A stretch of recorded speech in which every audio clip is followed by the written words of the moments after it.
Alright, and actually just like right up here, this is like the street entrance. I have some hydrangeas.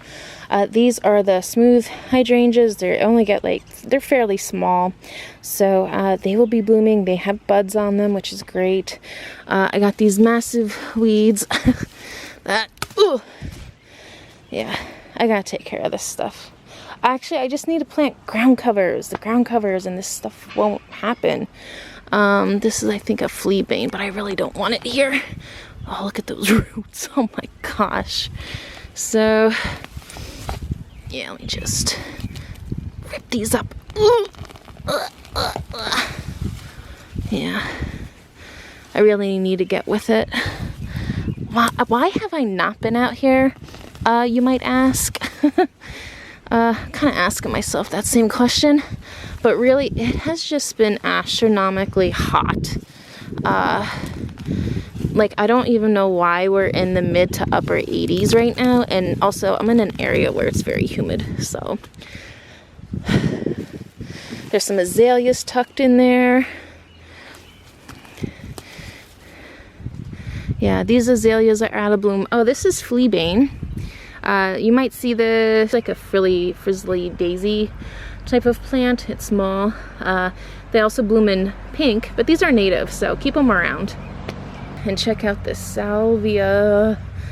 Yes, that's in its prime right now, huh? This is actually in the evening. We're supposed to get a thunderstorm soon, so there's, you know, some wind coming. Hopefully it doesn't mess with the audio, but I just love this vibrant color. This salvia is decent. It's not splitting.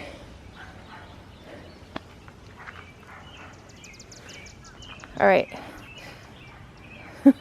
Yeah, so there's that. Coming down here, there's a little peach tree. This stays tall and narrow. Let's see. Beautiful blooms in the spring. I don't... Better there. There we go. It'll be producing peaches soon. Cute. I always thought this was just an ornamental tree. And then, you know, one day I looked at it and there was peaches on it last year. I was like, oh, surprise. I like the dark foliage too. All right, let's go back down. So, irises, macrophylla hydrangeas, and then also some of these hostas are here, and hollies. But on this side, it is similar, but this does get a little bit more sun. And the hydrangeas I have over here are on standard. They're looking full. Nice, loving that. These are on standard, which means like they're in a tree form, not a bush form. They are trained that way, not bred. But this is the strawberry vanilla hydrangea. Get some blooms, and I also have, yes. These are some of my climbing roses. Come on, baby, open up for me. Okay, there we go.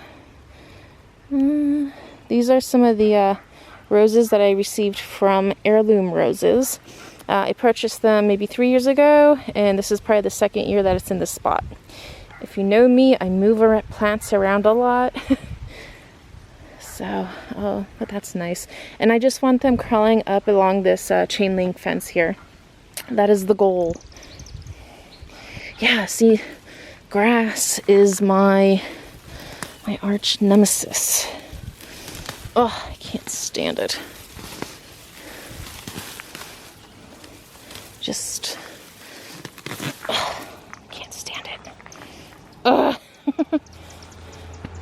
I gotta do this one day when it's cool again, if that will ever happen. So yeah, the hydrangea on standards, repeat. I have 3 of them along the side. Oh, and here's some better blooms.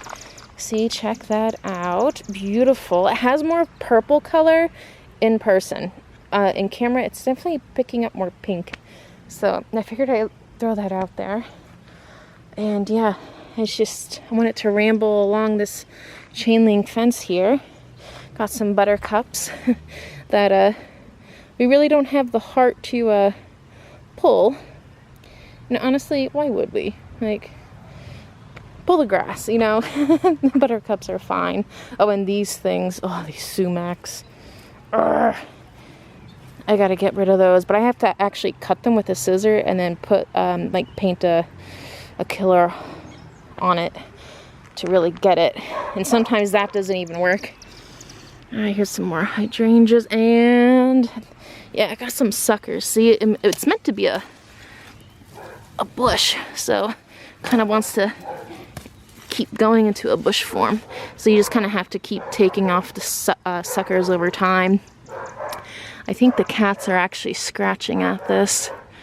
Oh, I gotta put some like protective chicken wire over it or something. We have neighborhood cats, and I mean, we take care of them now. You know, I feel bad for them. People just like dump their cats when they're leaving. And my mom mainly just takes them in and fixes. There's one of them right over there. Hi, baby. Scotch broom. Oh, hold on. Back up. Oh my gosh. This is a crabapple tree. Oh, it's just sending out a ton of suckers. Okay, yeah, I gotta cut those. I was like, why is this turning into a bush? Is there like a bush that's planted there? But check out this. This is a Scotch broom. This has been going strong a very long time now. Look at that. This is actually an evergreen. So when these blooms die, you'll have these this green wispy part. And it really blows in the wind. Like, it's just, and to see all that movement, you kind of really don't have an evergreen like that very often. Usually they're very stiff. But these are fabulous. They kind of look like little orchids. Yeah? They look like little orchids. Some roses. This is just a knockout rose. I shouldn't say just a knockout rose. It is great. They're pretty disease resilient.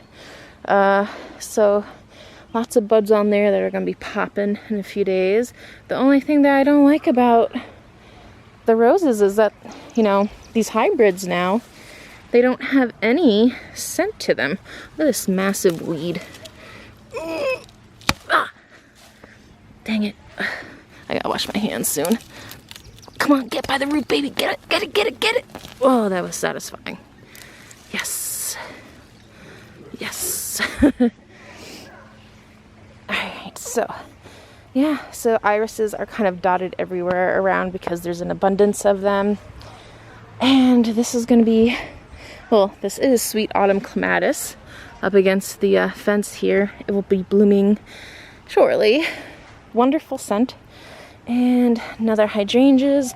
Oh, and I got these babies I gotta plant. Yes. I got these from Lowe's, 3 for $12. And see, these are another one of these weeds. I actually gotta Google what kind of weed this is, because it's pretty prevalent. Not relevant, prevalent. Oh, and I just got a slug kicked on me. Ugh, okay, now it's off. More grass. You're gonna die. Okay. I'm probably gonna get flagged before how much I say stuff is gonna die or something. Yeah, this is another weed. I know a lot of people suffer with that. There is some lavender in here that's growing wonderful. These are in pots. I need to plant them. This is actually from a lavender farm, which I will be doing a tour of shortly. My little curly willow tree here. The winter storm got it pretty bad. A lot of branches came off. There's a huge missing section right there. But what happens is when you take off all these branches, like right in here, I mean, these were damaged or they needed to come out. These little things, suckers, start to come out. I just need to trim them off and just let the growth continue to be more upward, because this is our driveway. So we turn our cars around in this area. Oh, here's another type of iris that we had for some time now. There's just like this little cluster of them over here. I usually have a hammock here, but it broke last year and I didn't get a new one yet. Some rhododendrons. Yes. This is what happens in my area. It gets, it rains and then it gets hot and then they kind of burn. And that happens with roses too, unfortunately. But when they do open, they are this pretty pink. So, let's see here.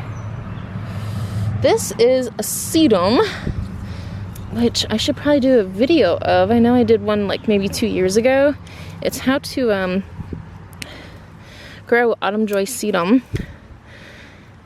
I'll talk more about that, so if you want, hit subscribe and I'll share some tips on cutting that back and so forth, because now's the time to do it, really.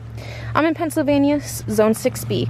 So around this arbor is a grapevine. Yes, I planted this last year and it has grown significantly since then, probably like a good 2 feet. Very happy to see that. Yes, very happy to see that grapevine grow. Okay, so I'm not going to show you what's down there because it's a mess. I'm just going to focus up here. It's actually my rose garden down there, and I'll probably just do a separate tour of the roses. So, this was a viburnum plant, wonderful scent in the spring, the Korean spice viburnum, that is. But again, the grass just kills me. I really need to get out here and pull this stuff. You suck. You suck. Maybe like Memorial Day, I'll stay home and do it. This, however, is a wonderful, beautiful ground cover called Lamium, and I hope to dig and divide it, because it's a great ground cover. Has these sweet little blooms on it, and I mean, it just glows like in a dark, shady space.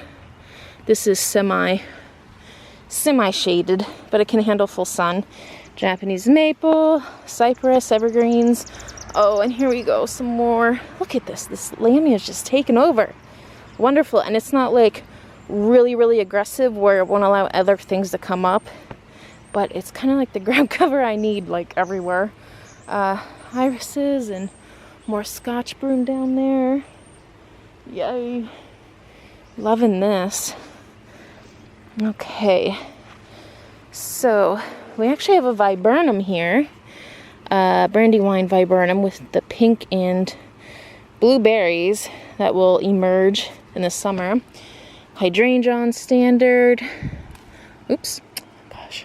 Yeah, see, I got some phlox down there, and these are lilac trees. They're like super, super old, and I'm surprised they're still living. So I'm not gonna rip them out. I just tried to like make them onto like a standard form. This is another knockout rose. Actually, this is on standard too, and you know what? You can't see it, but if you guys watched my videos before, something happened with this rose bush. Now remember, it's on standard, it's a tree form. It got knocked over. So, and I never replanted it anywhere else, which needs to happen, but that's gonna wait till the fall. I'm not gonna move this rose bush right now. Obviously, it's in bloom. So yeah, I got some weeding to do, guys. I'm not even gonna lie. Like, you guys see it. You guys see it. All back. I mean, I got some like Brennera and stuff back there, but you hardly see it because I got all these generic weeds. Some scotch broom here. See, it is fading. This was the first one to bloom. So these are the seed pods, like right there. But this is a sterile variety, so it won't spread everywhere. But I mean, come on. Come on. Look at that. That is really, that's something. These 4 plants. One. Scotch broom, irises. There is a lemon cypress down here. I'm gonna have to trim some of these, but look at this glorious 9 bark, guys. It is just weeping full of blooms. Whoa. Kind of reminds me of like a bridal cascade of flowers or something, with that dark foliage and the white blooms and like the pink buds. It's so high contrast and so beautiful. Look at this. Is my camera even doing it justice, really? Once it's done blooming, there are going to be some that I'm going to be trimming back because I do have some plants down here. Yes, I know there's some fleabane there. We talked about that, but there's lamb's ear and a few other plants, perennials, that I'll talk about. And this, gosh, this has to be like, what, 2.5 feet wide? This is a type of lavender I got at Hope Hill Lavender Farm, and I should have cut it back. I never got around to it, but I mean, it's gonna put out these freaking blooms that are just gonna be amazing. I'm gonna cut the blooms too, and I'm gonna put them in my store for sale. I'm gonna have the best dang lavender plants around for sale. See, I do gotta weed stuff. I'm pulling out weeds. I am pulling out weeds while I'm here, guys. Yeah, this is like so this is a thistle that I planted. This is a thistle that I did not plant. And it's really pokey. Ah! Okay. You're not coming out. I really gotta get gloves. I gotta get gloves. Actually, that's probably the reason I really am not. Come on, get out. I'm not really weeding. It's because I know I need gloves. So, alright, well, hey, you know what? At least if I pull these weeds before it's too bad, they don't go to seed, right? Now, these are the thistles from last year. How embarrassing. I still have, like, the old wood pieces up. Let me just get that down. I actually have a tomato cage going around this because it does get kind of floppy. Oh, it's a Euringium. I forget what kind. It's like a very, very light blue. But let's get this stuff dealt with. Oh, ow, ow, ow. That really hurts. Okay, I'm done with you. And here comes the rain. But, okay, it's looking better already. It's looking, just, hold on, I gotta fix my little bunny statue in here though. Come on, baby. I love my bunnies. You guys know I love my bunnies. Look how beautiful that is. Weeds. Oh gosh, it's really coming down. Come on. Cleaning it up slightly. So, I'm not going to finish this tour today. I got a lot to go over. Maybe I'll be able to clean some of it up too. Lots to go over here. I got a veggie garden over here. Not much is going on right now because I really didn't even plant anything. Got this shade garden to cover. Peonies. And again, there's that lamian. There's that. Oh my gosh, I got ferns back there. Yeah. There's some nice stuff. There's some really nice stuff. Some spireas, bleeding hearts. Oh, and I'll leave with this. There is going to be a part 2 to this tour. But look at this clematis. I have not seen this bloom so prolifically at all. Oh my gosh. Stunning. Stunning. Yeah, so there's flowers and everything up in this little garden area. Coming down there's some. And ooh, we actually have some peonies. This is like a row of peonies. These are like the old school variety. They've been here for like 30 years. My mom planted them, I believe. So, yeah, but there's pink and white ones along here. Tons of stuff over here. This is a new garden, so it's going to need some more. I got honeysuckle out the wazoo. So this is a new garden. Everything's new. Everything really is new. So I got that garden space down there. This area. Hi, kitty. Hi, kitty. You're a new one. And in here, there's going to be tons of plants growing underneath there too, to clean up and show you guys. Look at this redbud tree right here. I love it. This is a small one. Redbuds are actually native to my area too. More peonies again, but I'm playing it smart because this area gets full sun, that harsh afternoon sun. So yes, this is going to provide some shade to the peonies that require full sun, but it's not going to get it in the morning. But afternoon and so forth, the plants get it. They get really beat with it. Some rhododendrons over here. White ones, beautiful white, can't go wrong with white. And I got some herb barrels. I got tons of that. It's a bee balm and mint in there. So lots of gardens over here too. Guys, there's a lot to show you. It's just like it's pouring. So bleeding hearts again, clematis starting to bloom. Yeah, I'm gonna weed all that. There's actually plants there. They'll bloom. And then go over here. Lots of stuff to see, guys. That's my rose garden up there. So I think in the next garden tour, I'll show you my rose garden too. Might as well. I gotta go around this way. There's gardens over there. So it's just, again, it's getting wet. It's getting wet. So just gonna have to wait for another time because I'm getting wet. And it was a hot, humid day today, so hopefully I'll be able to get out and do some weeding. Yeah, I just realized like I really haven't been outside to enjoy my garden this year. And what I mean by that is just like sitting out and like having some like tea in the morning or something, or laying on my hammock. Well, I don't have a hammock anymore, but I have seating areas and I'm not taking advantage of that, so I need to change that. I need to change that. So anyway, there'll be another garden tour in just like a few days, 2-3 days. So hit subscribe and I'll check you later. Bye.